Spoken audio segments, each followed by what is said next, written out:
বিবাহ বাদে হালাল স্ত্রী ছাড়া অন্য যে কোনো রকমের মেয়ের সাথে যে কোনো সম্পর্ক, অর্থাৎ তুমি একটা মেয়ের সাথে কথা বলো, এটাও জিনা।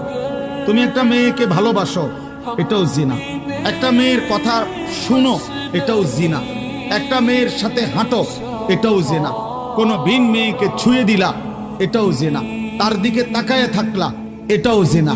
তাকে নিয়ে কল্পনা করিলা অন্তরে, এটাও জিনা। আবার লজ্জাস্থানের জিনা করিলে এটাও জিনা।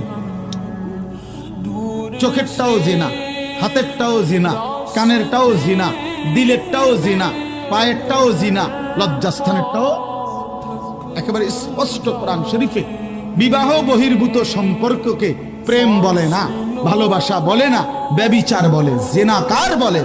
হাজবেন্ড তার ওয়াইফের পরকীয়া মাফ করতে পারে না, কিন্তু ওয়াইফকে আল্লাহ এত ধৈর্য দিয়েছে, এত সবর দিয়েছে যে ওয়াইফ তার হাজবেন্ডের পরকীয়া ক্ষমা করে আবার সংসার করতে পারে। সুবহানাল্লাহ পড়েন।